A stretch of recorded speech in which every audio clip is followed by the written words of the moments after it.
nous avons le plaisir d'avoir avec nous Dr Naïma Bennani, docteur en immunologie, coach de vie, thérapeute énergéticienne, chercheur en développement personnel et guide spirituel. Bonjour.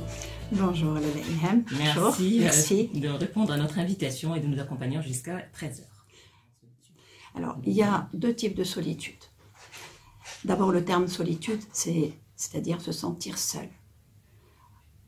La solitude qui vient et qui tombe sur la personne, elle n'est pas avertie, comme un décès, licenciement, harcèlement, accident, maladie grave. Tout ça, c'est des chocs qui viennent. Et comme tout le monde est occupé à sa vie, les personnes se sentent seules dans ces moments-là. Et à ce moment-là, la personne ne sait pas comment faire avec les souffrances qu'elle a. Et elle ne comprend pas que plus elle souffre, plus elle s'isole elle-même des personnes et non les personnes qui s'isolent. Donc celle-ci, elle est subie. Celle qui est choisie, mais celle qui est choisie vraiment comme il se doit. Parce qu'on croit choisir être déconnecté du monde et c'est une échappatoire, parce qu'on a peur. Alors que celle qui est vraiment choisie, c'est la magnificence. C'est le bonheur, c'est carrément le nirvana, lorsqu'on va profondément dans cette solitude intérieure. En fait, c'est une solitude intérieure, mais elle reste quand même choisie tout en vivant avec les autres.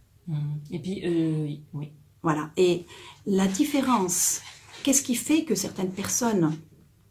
Il y a des personnes même qui ne sont pas averties et qui savent comment agir avec un décès, par exemple, et qui ne restent pas, qui ne rentrent pas dans cette solitude. Peut-être qu'ils peuvent rester 2, 3 jours, une semaine, un mois, mais qui arrivent à s'en sortir.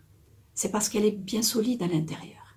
C'est parce qu'elle a un regard sur la vie et sur les aléas de la vie qui est différent. C'est ça qu'il faut construire pour sortir de la solitude subie et les souffrances vers la solitude choisie. Voilà, donc votre avis sur ces différentes réactions de gens dans la rue. Ils ont dit tous la vérité, une partie de la vérité, vraiment une partie. Il y en a une qui a dit dès l'enfance, c'est vrai que tout commence dès l'enfance. C'est comme on dit, un adulte est construit dès les 3 premières années. Si on met la graine, si les parents sont épanouis et sont proches des vérités de comment la vie fonctionne et comment gérer les conflits, comment accompagner l'enfant pour rester dans sa nature, ben à ce moment-là, cette graine, elle est bien lotie, elle est bien. Mais si les parents sont à côté de la plaque, comme on dit, et égarés, souffrants, déprimés, ben c'est ce que l'enfant va apprendre. Donc, dès les jeunes âges, ça commence. Donc, c'est pas la faute aux parents parce que eux non plus, ils savent pas comment s'en sortir. Mais bon, les enfants subissent. Et lorsqu'on sort à l'extérieur, on n'a pas appris dès le jeune âge, parce qu'on est plus malléable lorsqu'on est plus jeune. Et ben à ce moment-là, c'est là où commence ce qu'a dit l'autre personne. On commence à être exclu, rejeté, incompris. Et c'est là où ça se développe le sentiment d'attachement au cocon familial, s'il y a déjà un cocon familial. Il y en a chez qui ça commence avec les parents, le rejet, l'abandon. Et c'est là où on développe, ici, même si on ne se sent pas exclu dès le départ, c'est là où ça commence. Et parce que comme tout grandit, eh ben, ces enfants-là finissent par, dans la vie, par connaître cette solitude subie. Tout ce qui est rejet, les enfants qui ont été rejetés, et abandonné. C'est vraiment ces deux, je ne sais pas si les auditeurs ont entendu parler des blessures émotionnelles.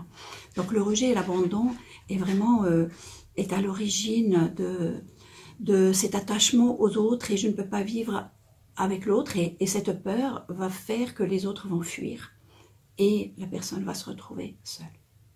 D'accord, donc il y a eu d'autres réactions, comme elle a cité la dame, seule, et il vaut mieux être seul que mal accompagné. Exact.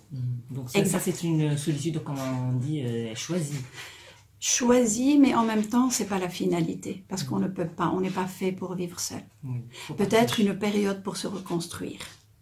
et voir ce qui ne va pas en soi pour aller vers l'autre. On n'est pas fait pour vivre tout seul. Il faut avoir des moments de solitude, on le verra par la suite, et aussi être avec les autres. C'est ce qu'a dit le monsieur d'ailleurs, c'est Voilà. pas normal. C'est pas normal, Voilà. c'est pas notre nature. Par exemple, les personnes qui choisissent la solitude où ils se sentent bien, comme les saints, les personnes qui vont vraiment dans le désert et qui ont choisi cette vie, ils finissent par déprimer parce que c'est pas ça. On est fait pour nous aimer, pour construire ensemble, pour vivre ensemble, pour se toucher, pour construire ensemble. Voilà, garder Voilà. les liens, c'est ce qui a été dit à la fin. Exact. Voilà. Donc, j'ai tout à l'heure parlé de la solitude ressentie, c'est-à-dire on se sent seul, même si on est entouré de personnes. Exact. Voilà, qui nous accompagnent dans la vie. Exact. Alors, celle-ci n'est pas choisie parce qu'on se croit que c'est le lien avec l'autre, le lien physique. En fait, c'est pas le lien physique. La preuve, comme vous dites, Ilham, on est en famille ou on est en couple. Combien de femmes et d'hommes se sentent seuls dans leur couple? Ce sentiment de solitude, c'est parce que ça vient d'une autre chose. Ils ne savent pas comment construire une vraie relation, comment construire un vrai lien. Le vrai lien, c'est pas seulement s'amuser, faire la fête, c'est un lien d'amour, un lien de respect. Ça se passe au-delà de ce qui est physique. Ça ne suffit pas d'être en présence et de faire des activités et de dire que j'ai des liens avec la société. La vie va venir nous montrer que c'est pas ça. C'est pas de ce lien qu'il s'agit, mais un lien vraiment vrai, un lien d'amour, un lien de respect qui laisse l'autre libre et qui me laisse moins libre. Voilà. Donc on peut se sentir, alors qu'on est entouré de plein de connaissances, par exemple les gens du showbiz, ils ont la notoriété, ils ont tout. Et malgré ça, pour beaucoup, à moins de devenir éveillés ou en cours d'éveil, ils se sentent très très très mal et dépressifs, et il y en a beaucoup qui finissent déprimés tout seuls et connaissent cette solitude-là. Parmi les causes, il y a des causes externes, mais des causes internes. On ne vit pas qu'à l'extérieur. Tout ce qu'on a fait jusqu'à maintenant, c'est on apprend, quelle que soit l'activité. On apprend et après on agit, on se comporte et on a le fruit de ces comportements et de cet apprentissage. Sauf que dans le cas de la solitude,